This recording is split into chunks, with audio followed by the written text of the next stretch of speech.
Hello my dear students, আজকে তোমাদের জন্য চলে এসেছে এবিটিএস সলিউশন পি ব্লকের উপর। ক্লাস 12 এর থার্ড সেমিস্টার পি ব্লকের উপর এবিটিএস সলিউশন। যারা যারা নতুন এই চ্যানেলটিকে সাবস্ক্রাইব করোনি, অবশ্যই পরবর্তী নোটিফিকেশন গুলো পেতে এবং এরকম আরো অনেক ভিডিও দেখার জন্য চ্যানেলটিকে সাবস্ক্রাইব করে রাখো এবং পাশে থাকা বেল আইকনটিকে ক্লিক করো। চলো স্টার্ট করি।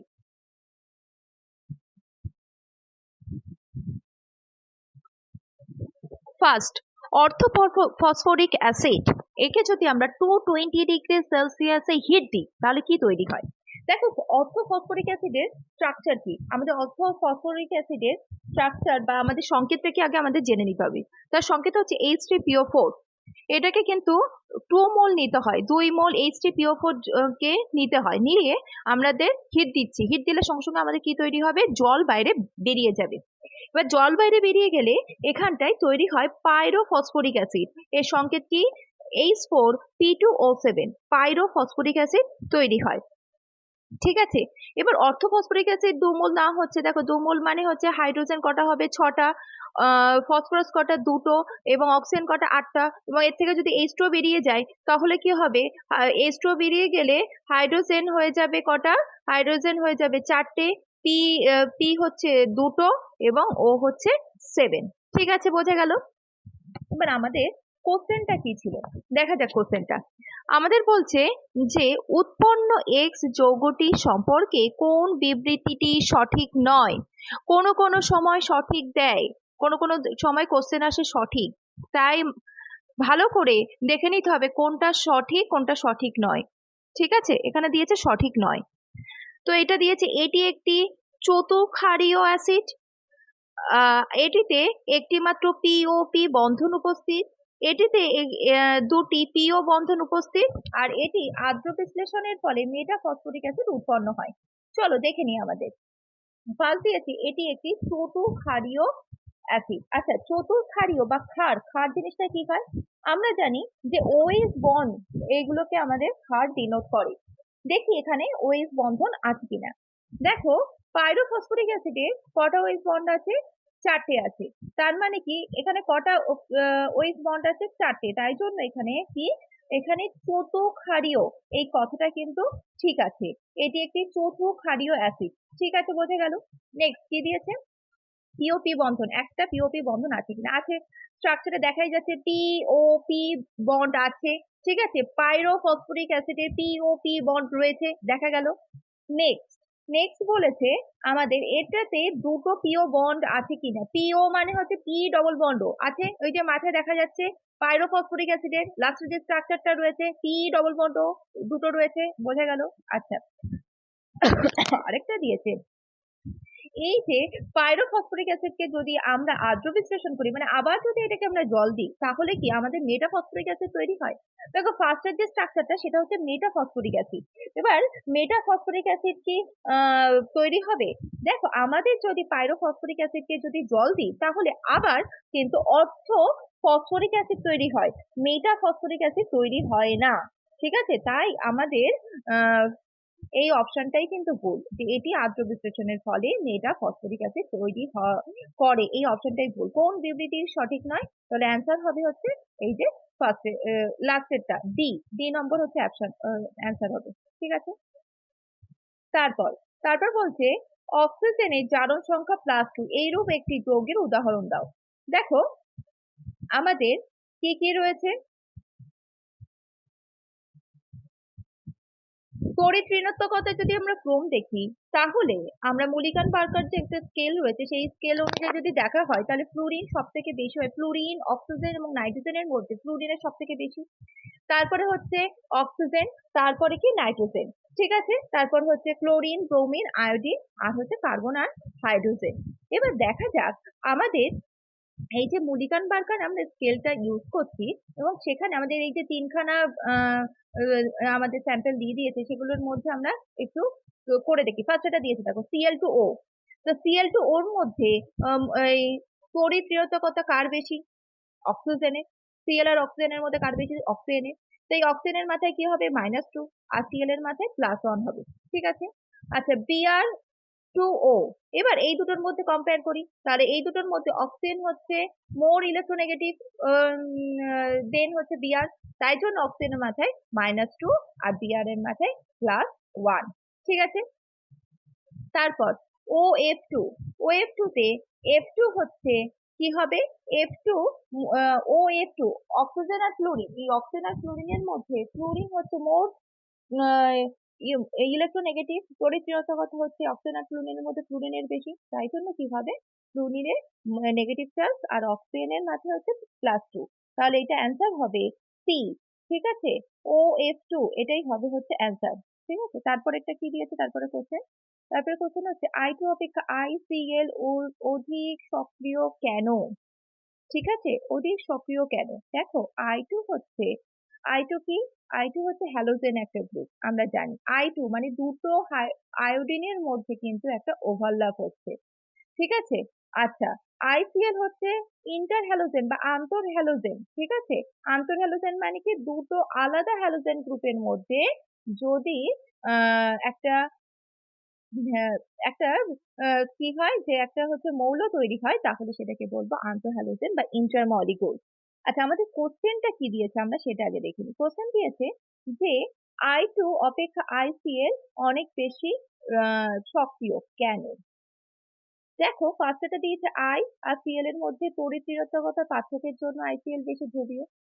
সেকেন্ড দিয়েছে I আর D এর ওভারল্যাপ ভালো হয় না, আই আই এর ডি অরবিটাল থাকায় এদের ওভারল্যাপ ভালো হয় না।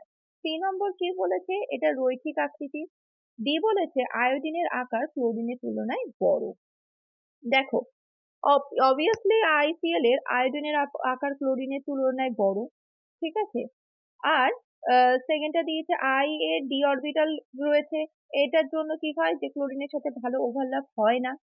তো কোনটা আমাদের এটা মোর অ্যাপ্রোপ্রিয়েট অ্যান্সার হবে? মোর অ্যাপ্রোপ্রিয়েট অ্যান্সার হচ্ছে আমাদের ফার্স্টেরটা হবে। আই আর সিএল এর পরিচিরতাগত পার্থক্যের জন্য আইসিএল যৌগটি ধ্রুবীয় কেন? দেখো অরবিটাল বা কক্ষক এর কথা যদি আমরা বলি, হ্যাঁ আই আর সিএল এর মধ্যে যে এদের যে অরবিটাল গুলো রয়েছে এদের ওভারল্যাপ ভালো হয় না। ঠিক আছে, আই আর সিএল এ বন্ডটা কি হয়, খুব উইক হয়ে যায়, ভালো ওভারল্যাপ হচ্ছে না, কারণ কি মোট পরিক্রিয়াত্মকতা খুব বেশি, ওভারল্যাপ ভালো হচ্ছে না, এদের বন্ড খুব উইক হয়ে আছে, বন্ড ডিসোসিয়েশন এনার্জি খুবই কম। তাই খুব অল্প একটুখানি যদি আমরা এনার্জি প্রোভাইড করি, হ্যাঁ তাহলে খুব সহজেই কি হবে, বন্ডটা আমরা ব্রেক হয়ে যাবে। তড়িৎ-ঋণাত্মকতা বা ইলেকট্রোনেগেটিভিটি এই তফাতের জন্যই কিন্তু আমাদের আইসিএল বন্ডটা কি হচ্ছে, মোর পোলার হয়ে যায় বা ধ্রুবীয় হয়ে যায়, তাই এর রিঅ্যাক্টিভিটি কিন্তু বেশি হয় I2 অপেক্ষা। ঠিক আছে, বোঝা গেল, তাহলে এটার অ্যান্সার হবে এ। নেক্সট, পরের কোশ্চেন কি দিয়েছে, I3 আয়নে মোট নিঃসংখ ইলেকট্রন জোড়ের সংখ্যা কয়টি? দেখো I3 বলেছে, I3 আমরা জানি এটা লিনিয়ার হয়। ঠিক আছে, এর লিনিয়ার হয় এবং এর হাইব্রিডাইজেশন কি হয় বা সংকরায়ন হয় হচ্ছে sp3d সংকরায়ন। নাম্বার অফ লোন পেয়ার কটা হয়, 9টা।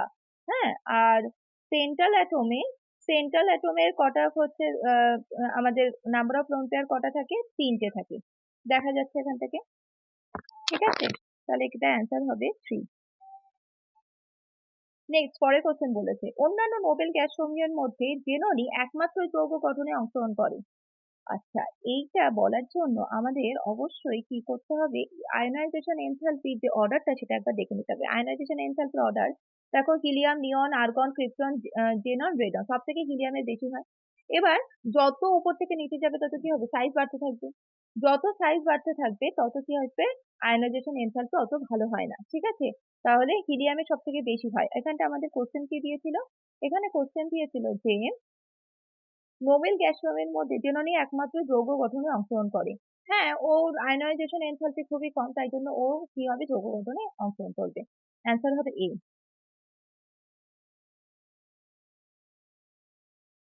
আচ্ছা, পরেরটা দিয়েছে নিম্নলিখিত কোনটি HCOF2 এর সঠিক গঠন? আচ্ছা, এই যে সঠিক গঠন, এই গঠনটা আমরা কি করে দেখবো? দেখো Xc গ্রাউন্ড স্টেটে কি থাকে, দেখো 5s2 5p6। ঠিক আছে, এবার এক্সাইটেড স্টেটে কি হয়ে যায়, ওই যে পি অরবিটালের দুটো ও কি হয় ডি তে শিফট করে। হ্যাঁ, এবার যখন আমাদের ওভারল্যাপ হয়, হ্যাঁ ও এফ টুর সাথে ওভারল্যাপ হয়, এক্সি ও এফ টু যখন তৈরি হয় তখন আমাদের দেখা যায় যে তিনটে লোন পেয়ার আমরা পাই। হ্যাঁ, সরি, দুটো লোন পেয়ার আমরা পাই, আর একটা অক্সিজেনের সাথে একটা ডবল বন্ড করে, আর দুটো ফ্লুরিন আমাদের কি হয়, দুটো ফ্লুরিন এই যে দেখো উপর নিচে অ্যাক্সিয়ালে বসে রয়েছে।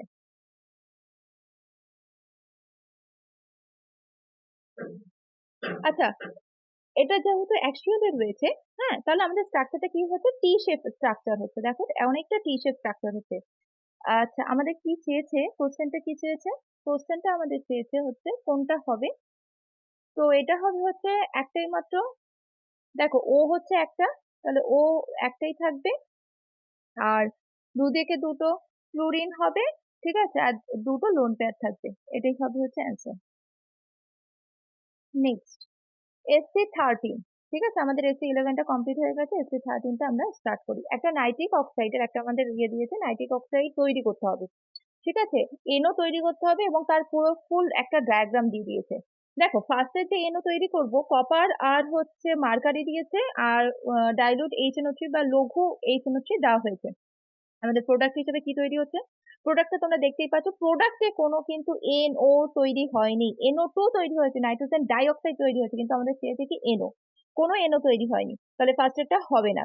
সেকেন্ডটা দেখো, সেকেন্ডটা হচ্ছে Fe আর হচ্ছে ডাইলুট HNO3 দিয়েছে, ওয়াটার দিয়েছে, দিয়ে আমাদের কিন্তু কোনো NO তৈরি হয়নি সেকেন্ডটাতেও প্রোডাক্ট হিসাবে।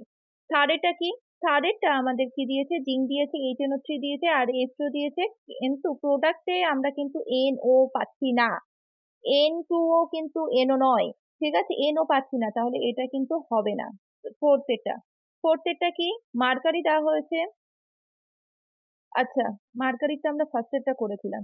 ফোর্থেরটা কি দিয়েছে, এইচ দিয়েছে, সিলভার দিয়েছে, সিলভার দিয়েছে, আর ডাইলুট HNO3 দিয়েছে, হ্যাঁ, আর ওয়াটার দিয়েছে। এবার আমরা প্রোডাক্ট হিসেবে কি পাচ্ছি, 3AgNO3 plus 2H2O plus NO, এইটাতে পেলাম NO, তাহলে আমাদের আমাদের চেয়েছে কি, কোনটাতে আমরা NO এই প্রোডাক্টটা পাবো, তাহলে অ্যান্সার হবে কিন্তু ডি, ঠিক আছে। তারপর হচ্ছে SC50, SC13 এর একটাই ছিল, SC50, 50তে দেখো কি রয়েছে, SC50তে কটা কোশ্চেন আছে। চক্রাকার মেটাফসফরিক অ্যাসিড তে পিওপি বন্ধনের সংখ্যা কয়টি। আচ্ছা, চক্রাকার বা সাইক্লিক যে মেটাফসফরিক অ্যাসিড তার স্ট্রাকচারটা আমরা দেখে সেখান থেকে আমরা ক্যালকুলেট করার চেষ্টা করি যে কটা, ওদের পিওপি বন্ড কটা, দেখো কটা দেখতে পাচ্ছি, তিনটে দেখতে পাচ্ছি, উপরে একটা পিওপি, পাশে একটা পিওপি, পিওপি, আর নিচে একটা যদি আমরা কাউন্টিং করি পিওপি, তাহলে পিওপি কটা টোটাল, তিনটে, ঠিক আছে, তাহলে এটা অ্যান্সার হবে 3। আচ্ছা, এটা অ্যান্সার হবে এ।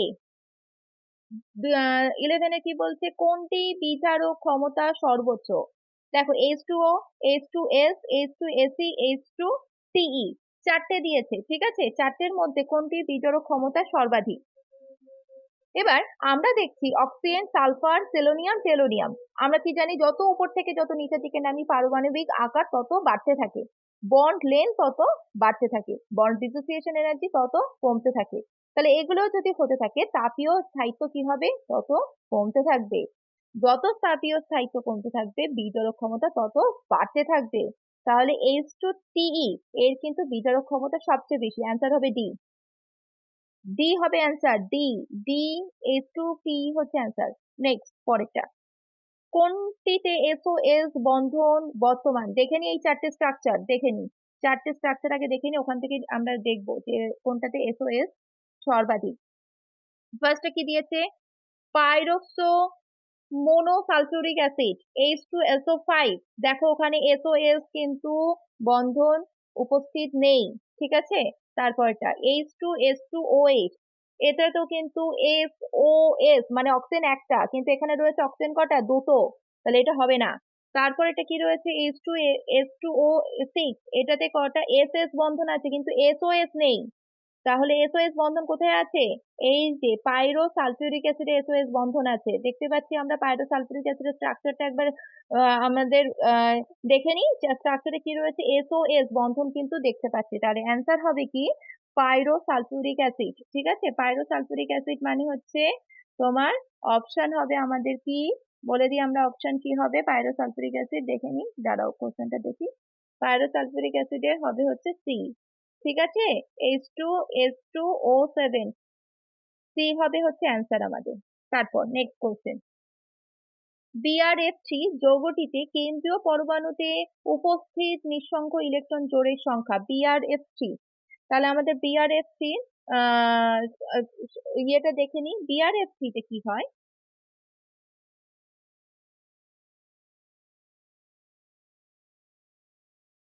আচ্ছা, দেখো BrF3 যদি আমরা আহ, করি, ওটা অনেকটা টি শেপের হয়।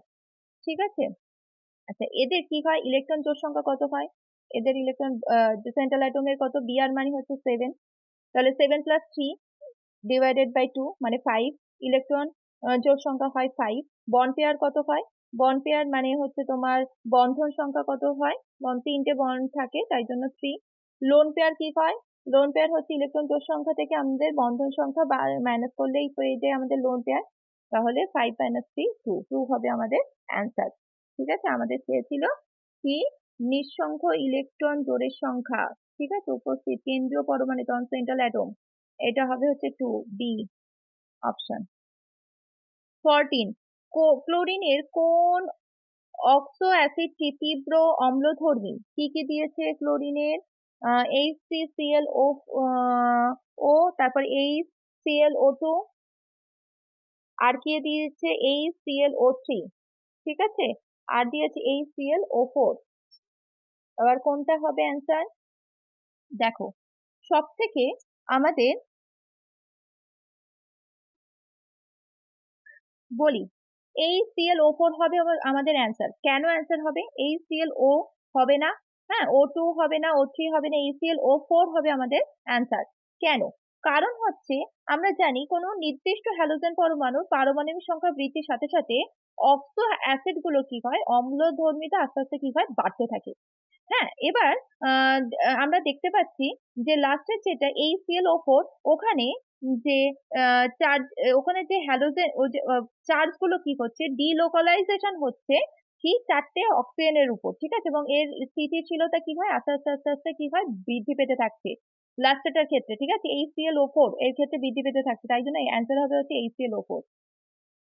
আরেকটু যদি বলি তাহলে কি বলা যায়, যে এদের যে পি যে ডি বন্ধন, ঠিক আছে, ব্যাক বন্ডিংটা, এই যে চার্জের ডিলোকালাইজেশন যার যত ভালো হবে, তার তত কি হবে, তত হচ্ছে তোমার, তত হচ্ছে ক্ষারকের স্থায়িত্বতা তত আরো বেশি বাড়তে থাকে।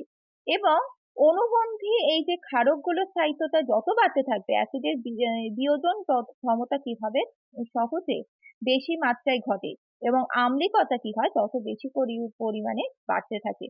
ঠিক আছে, তাই জন্য কি হবে, ClO4- এইটা কি হবে, এটার অনুবন্ধী ক্ষারকগুলোর স্থিতিশীলতা কি হবে, এটা সব থেকে বেশি হবে। তাই এটার অক্সো অ্যাসিড গুলোর আম্লিক ক্রম যদি আমরা দেখি, তাহলে HClO4 এর কিন্তু সব থেকে বেশি আম্লিক ক্ষমতা সব থেকে বেশি হচ্ছে HClO4, অ্যান্সার হবে ডি।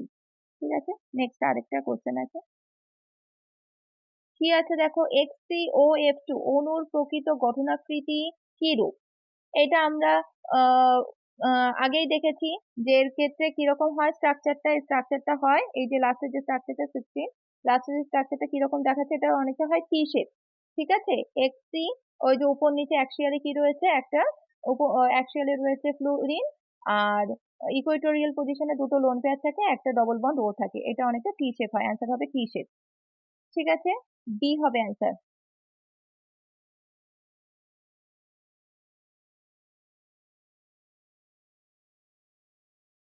আচ্ছা, আর একটা কোশ্চেন আছে, খুব মিস করে গেছিলাম, সেটা হচ্ছে HCF2 এর আদ্র বিশ্লেষণে কোনটি পাওয়া যায় না? আমাদের এটা দেখে নিই। HCF2 কে যদি আমরা জল দিই বা আদ্র বিশ্লেষণ করি, তাহলে আমরা কি কি পাই? আমরা পাই 2Xe plus 4Fe plus O2 এগুলো পাই। ঠিক আছে, আমরা যেটা পাই না দেখো, সেটা হচ্ছে আমাদের কি দিয়েছে, এখানটায় তিনটেই আমাদের দিয়ে দিয়েছে, কিন্তু যেটা এক্সট্রা দিয়েছে সেটা হলো HCO3। সি হবে অ্যান্সার, এটা আমরা পাই না। বোঝা গেল? আজকের মতো এইটুকু। হ্যাঁ, থ্যাংক ইউ ফর ওয়াচিং।